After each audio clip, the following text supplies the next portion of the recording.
Ladies and gentlemen, hey, hi, how you doing? Welcome back to the channel. Thank you so much for stopping by.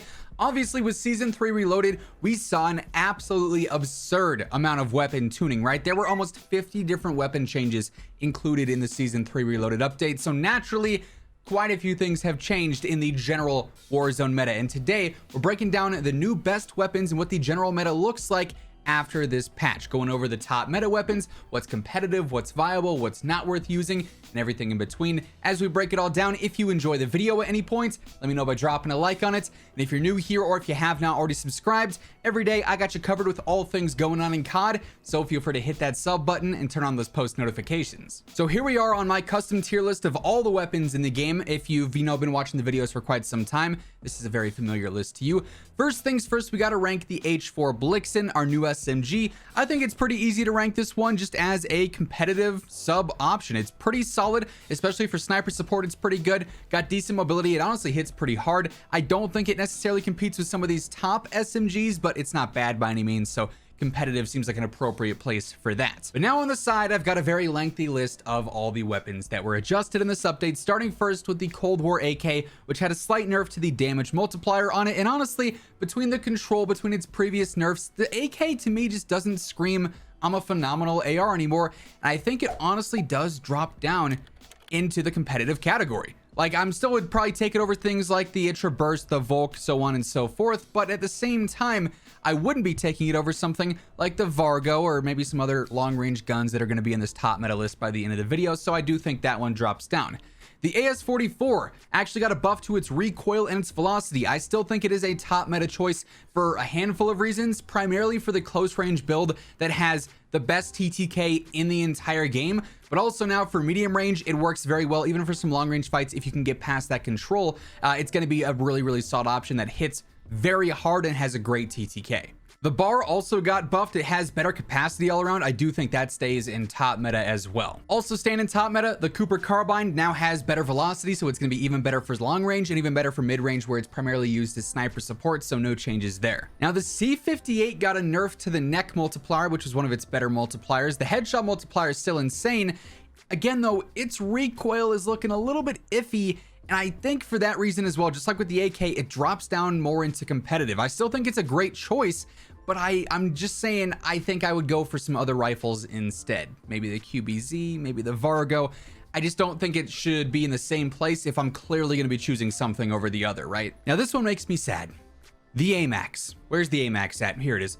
Amax got a massive nerf to its damage all around.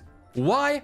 I could not tell you. I don't think it needed a nerf. It did have the best range TTK in the game, but it also had bad magazine capacity and bad recoil. And now it is definitely competitive at best, which, like I said, makes me sad because I love the Amax, but it definitely is nowhere near top meta anymore. Now, the Pharah also got a long-range nerf. I still think this one is borderline top meta, honestly, but it's definitely pushing, dropping down towards competitive. If it receives another damage nerf, I'd probably drop it down some, but I do think there is good competition between some of these rifles now in the top meta area. The Pharah, though, it's like right there with the Vargo and the XM4. It is borderline though. Now, the Itra Burst got a slight damage buff. I don't think this one jumps out of competitive though, just because being a burst weapon, it's only so versatile, and for long range, it's still kind of awkward. As a close range rifle though, it's pretty good, and that's why I have it in competitive in the first place. They also made the Nikita slightly better control and whatnot. Not anything good enough to make it jump to top meta though. That one also stays. Now, this is an interesting one. The NZ41 got several adjustments in this update. It got better control, and also it's basically just better for long range now. I do think this one actually jumps up to the top meta area. Maybe I'm doing that a little prematurely, like we'll have to get out of the honeymoon phase of this weapon being better than it was before, but I do think this and like the automaton and the bar, they're all like neck and neck in terms of what I would want to use right now with those three specifically. I don't think any of them even come close to the STG still, but as far as the more diverse meta goes, it's definitely up there now. Now, the Vargo surprisingly got a long range buff, so it's obviously staying in top meta, and now definitely takes place as probably the best non-Vanguard rifle in the game. The Volk also got an upper body buff essentially to its head and neck multipliers. The Volk still though is not super great for long range, kind of limited to just close range and sniper support, so I'm going to keep that one in competitive. Now, the XM4 got yet another nerf. This was another close range nerf and a slight range nerf to its overall damage range. That said, its damage over range is still pretty solid, and its recoil is still pretty solid. So this one, I want to say, stays in top meta for now. But again, it is borderline dropping down to competitive if we see maybe one more nerf to it. Now, we saw some interesting marksman rifle adjustments to the SVT, the M1916, and the M1 Grand. They all got damage and velocity buffs, but they're all semi-auto, kind of difficult to use weapons. So I feel like they're all going to stay in the same categories essentially. SVT sticking in competitive, M1916 viable at best, and then the M1 Grand viable as well still. They did actually increase the bullet drop on the HDR. I don't think that's enough to make it sway in any direction here, so it's staying in competitive. The AX50 though did get a velocity nerf, and now that said, I would not choose the AX50 over the HDR. I don't think it's enough to drop it all the way down to competitive, but it is, I think, there's a difference enough. There's a big enough gap between the two that players could choose the AX50, but you're going to be better off using the HDR. The Pellington got a slight close range nerf for its aggressive sniping build, but I still would take it over any of the snipers that are listed in viable currently, so I don't see any change with that one. ZRG, same deal as well. I do think it's the best sniper in the game when it comes down to it. However, it's not going to be as good as it was before. What is very interesting though now is the 3-line, which got a significant buff to its velocity, and they also fixed this gun. And in my opinion, I think the 3-line might be the best sniper in the game. I don't think any snipers will be in top meta at this point ever again, with Serpentine in the game now and 300 health. But when it comes to what the competitive snipers are, the 3-line might be the king. This is another weird one. The Dragonov, one of the lone weapons down in garbage with the MK2 Carbine, got a buff to its max range. And now, guys, I have to say, outside of the STG, the Dragonov is probably one of the biggest outliers in how bad it is. It is absolutely staying in garbage. I hope I fooled everyone there when I brought it up to meta. It will never be here. It won't ever be here. It won't ever be here. It'll be lucky to one day see below average, but for now it's staying in garbage. And I'm absolutely here for the Dragonov slander, by the way. Now, the Rytech actually got a buff that ended up getting it better damage, but also it can one-shot, but I still don't think it's anything other than niche, just because it's a very slow, heavy, and awkward sniper. But if you're a Rytech fan, it's gonna feel better. M82 also got a one-shot buff, so it can now one-shot within its certain range. Compared to the other competitive snipers, though, I would never pick it over really any of those, so staying inviable. Now, the Type 99 got some range and some velocity buffs. I'd still take the 3-line over it, but it again is going to be a competitive sniper, and you have like really good options between the Type 99 and the CAR and the 3-line for Vanguard sniping. The CAR also got a range buff as well. Again, not enough to bring it to top meta, but it's going to be more competitive between those three in general. Like I said earlier, though, still think the 3-line is the best. The Gorenko, the PTRS, also got a velocity buff, but it's not it. It's just heavy, slow. There are better heavy and slow snipers to use with the HDR and the ZRG, right? Now, in a very weird turn of events, a lot of shotguns got damage nerfs, I think by 10%. Street Sweeper, Gallo, Jack 12, Origin 12, R90, and Graciato all got damage nerfs, but that pretty much makes up all of viable, and I don't think they're enough of a nerf to get them to below average. But shotguns don't really have a place in the meta right now at all. I still think the Jack 12 is probably the best out of them all, but even that is not all that great. The combat shotgun did see a movement and a range buff, but it still is not anything crazy, so it's also staying inviable. And like I just said, I don't think any shotguns will probably ever raise back up to competitive. This is a bit of a bummer. The Milano got a range nerf, which really does hurt it in a lot of ways, because the Milano's biggest pro was its range versus a lot of these other subs.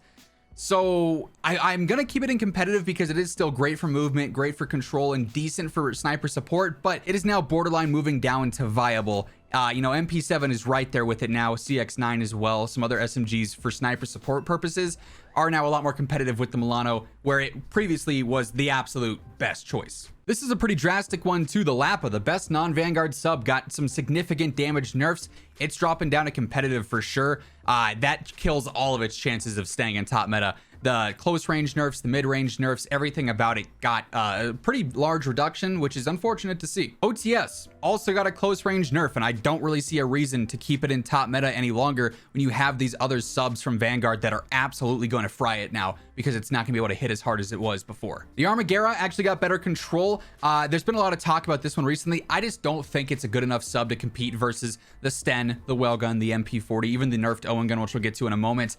So I don't think that one jumps up, but Armaguerra is going to be easier to use. Now, the Owen changes are strange because it got a decent extremity nerf to the multipliers and also a close range nerf as well with its actual range.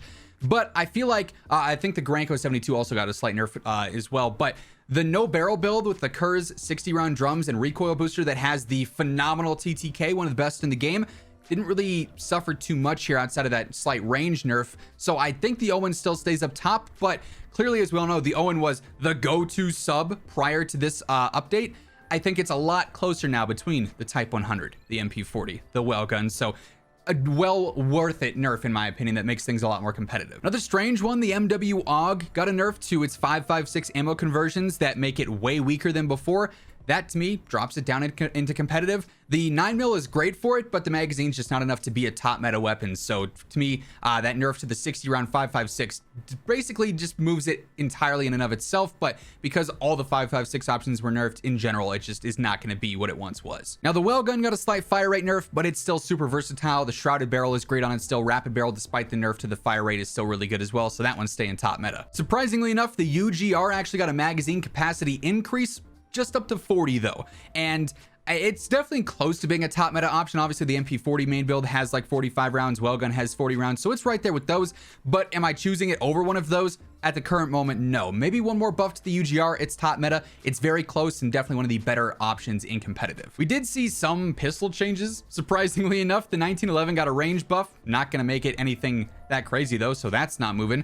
The Rat actually got a damage buff, so that's pretty solid. And then so did the Clouser, but I don't think the Clouser is convenient. The fire rate's just awful and super awkward. And the Rat is it's decent for a pistol. That's why I have it in competitive, but versus something like the Amp Diamati, I'm choosing those every single day of the week, so it's not jumping up either. Speaking of the Diamati, it did get a damage nerf, and honestly, between some of the nerfs that it's seen previously, I'd say it's borderline viable, but it is also still very easy to use, so it's still in competitive, but on the verge of dropping down. I think the Amp is easily the best pistol in competitive as it stands. Machine Pistol also got a damage buff and a recoil buff, so that's solid. It's being a little bit more competitive in general with the Amp, but again, I think the Amp is the best. And then lastly, folks, the Panzerfaust got a movement buff. Why?